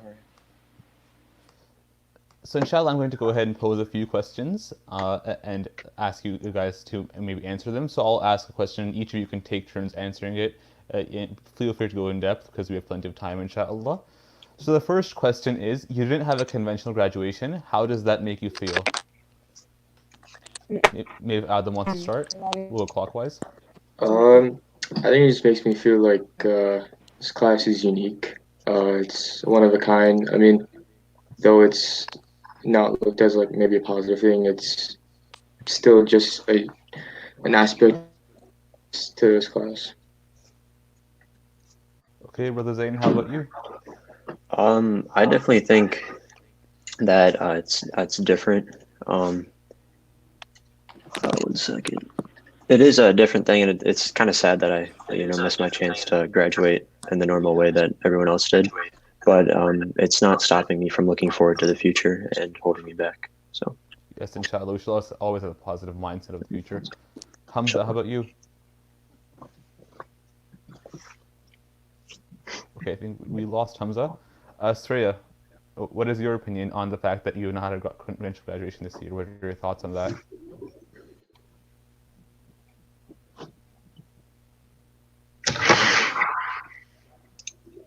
Hamza, can you hear us? Yeah, I can. So the question we are presenting right now is: you have not had a conventional graduation this year. What does that make you feel? I don't really worry about the graduation that much. For me, it was just that the fact that we suddenly left school not knowing that this was our last day, and just like not being able to say a goodbye to everyone, and it was just so sudden. So the graduation is just like one part. It's just like one event. But I just wish, like, even if we weren't gonna have the graduation, we knew that was like our last week or last day of school, and I would have used it much differently. That's an interesting way to look at it, actually, having a proper farewell, etc. I like Yeah. that. Yeah. Our next question, inshallah, is during the shutdown, you have had time away from many things. Did you reevaluate any personal goals or any spiritual goals?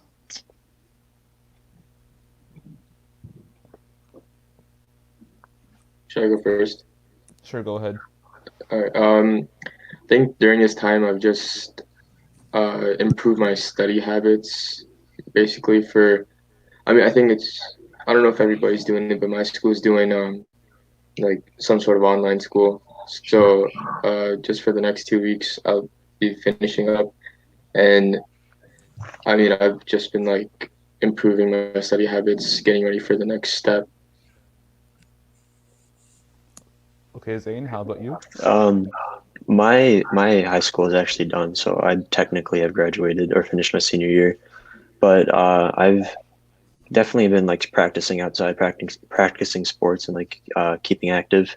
And then at the same time, just because of all my other sports are canceled, I've been able to like pray a lot more and keep up with Ramadan and connect to like that spiritual goals that I've been aiming for that I haven't had time to get to. Yeah, I feel like that's one of the gifts of this Ramadan is even though we haven't been able to go to the masajids as much, the fact that we have more time to perform our ibadah is probably a blessing in disguise. So thank you for sharing that. Hamza, how about you?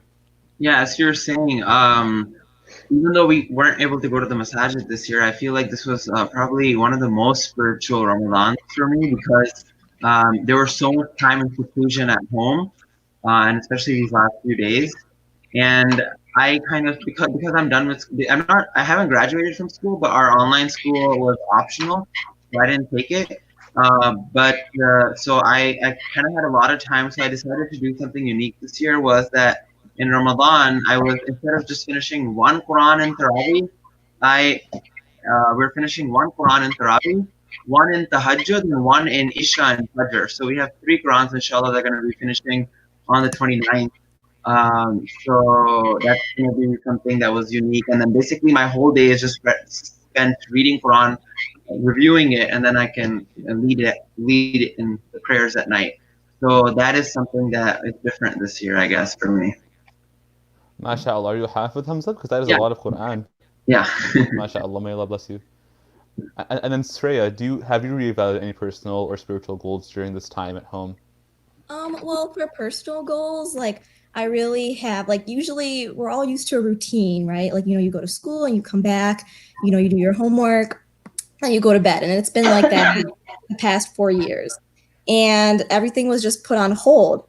And I feel like during this time, like it was really made aware of kind of like what I've been missing out on. Not just with like the people in my life, but like with activities I could be doing. So I've really gotten into like art, and I've gotten into kind of like drawing more, and I've gotten into more like doing things for like my mental health, especially because, before it was all like school, right? And now it's like without school, what else is left? So I've been trying to kind of like explore with different activities. I'm not that religious, but with things like games and with definitely recreational activities, like getting outside more, because I know that exercise really helps mental health. So I just feel like putting school aside has really helped me juggle more activities that I usually wouldn't have done if it weren't for this pandemic.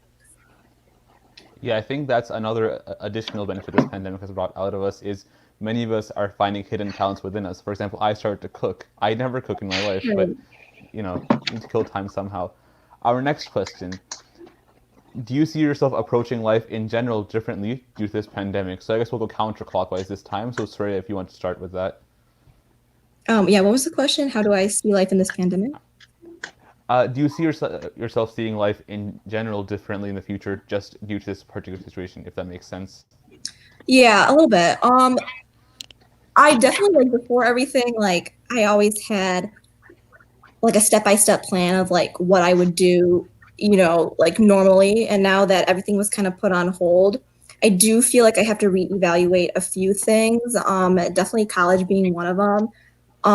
Depending on what's going to happen in the fall, I know that I need to kind of prepare ahead, and I need to be aware of what else could possibly happen. So perhaps researching classes in advance and taking initiative and, talking to professors and things like that, making sure I have contact with everybody that I need to and everybody that's important to me.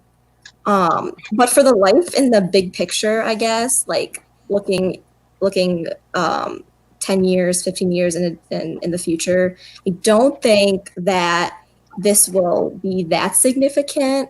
But I do know that I need to take the right steps now in order to avoid making mistakes in the future. Yes, that's a very, very important point to make. Hamza, how about you? I don't feel like in the future goals I have any difference because of this. It's just like temporary, and hopefully it's over soon. But I don't see anything different in the future. But I mean, I do plan on going in the medical field. So I was just thinking maybe there could be huge differences in the medical field in the future because of this pandemic. I just never thought that this would ever occur. I read about these stuff like the Black Death in history, and I was like, this is like old stuff. This doesn't happen anymore in our times. And then it was pretty surprising to see that, we're stuck in it ourselves. Yeah. There's a quote, I don't remember the exact wording, but it's something along the lines of, those who fail to study history are condemned to repeat it. I think that's what we're seeing now. People refuse to study history, and now they're seeing it repeated. Zane, how about you? I definitely see my life, or I see myself approaching life differently in some aspects. I'm still working. I work at Jets Pizza, so it's not as important as people in the front line. But I definitely see myself being more cautious when I'm, with my coworkers or with customers. But again, in the long run, like Hamza said, it's like just a temporary thing, and hopefully, if we do our part, we can, help it go by faster and keep ourselves and our family safe. Inshallah. And Adam? I think it's just a short-term issue, really. I think, like everybody said, long-term, it's just a temporary thing. So I think life will be back to normal with a few different norms. But in the short run, like in the near future, I don't think my life will be different that much. Okay, perfect. And our next question will be, if you could come back in time from the future to now to tell yourself, your past self, one thing about this pandemic, what would it be? Surya, do you want to start? Yeah, I don't know. I would probably just say, because like right now, like we all have that like teenager mindset, like, we're missing prom, we're missing graduation. Me and my friends were supposed to go to Mexico during spring break. So it's like these little things that keep adding up, and I feel like I would tell my current self, like in the future, like I would have my future self tell me that these things pass and that there will be bigger and better things in the future. And I was actually watching President Obama last night. He was talking to the class of 2020, and he said that he barely even remembered his high school graduation. So it's like kind of hard to believe now, but like I kind of see where he's coming from. Like these things that are important to us now, they'll probably wash over in the future. So I feel like that's something I would tell myself right now. Yes, I agree. These points in time are stuck in one spot, but life moves on. Hamza, how about you? Could you repeat the question again? Sorry. I'm sorry. It is if you could, if your future self could come back to now to tell you something, what would it be?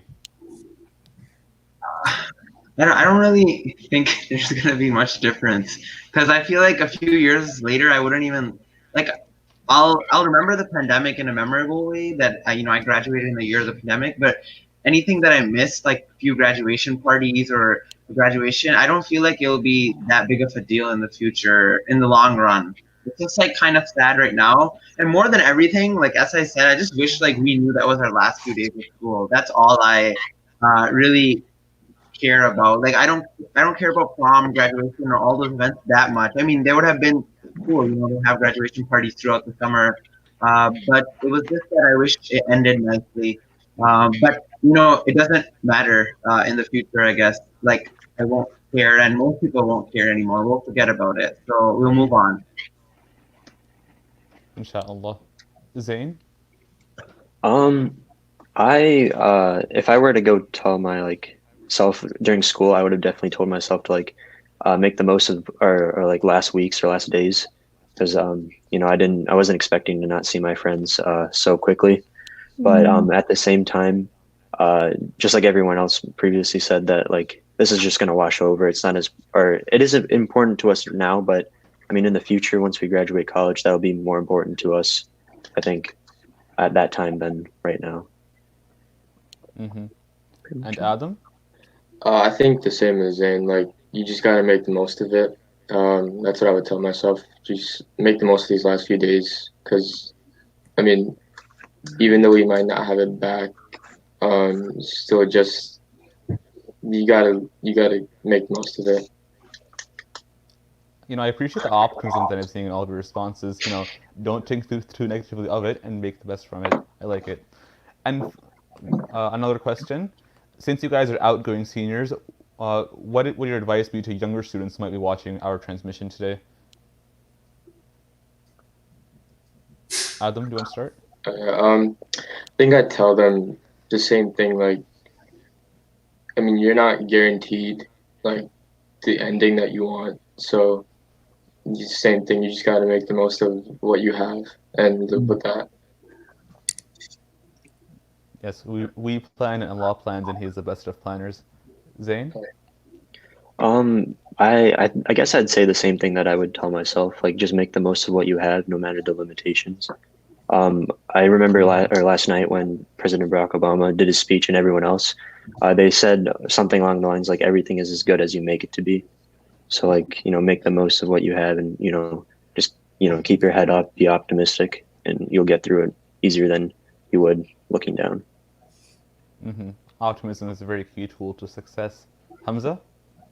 Yeah, basically just what Zan and Adam said. It depends how young they are. I mean, if they're juniors, I feel like this is a great time for them. They don't have to take the the SAT and ACT, and I mean, it's like your junior year is usually the hardest time in high school, so they have a big relief from all that. So I wish, like, if this happened to me, I wish I was a junior, because at that time, like at this time as senior year, we were already like feeling, so it wasn't like that needed the break as much as it was in junior year. And if it was just like younger kids, I would just say, yeah, just enjoy whatever you have, whatever time you have, because you never know. Like that last day of school, like no one knew that was their last day of school, and it was.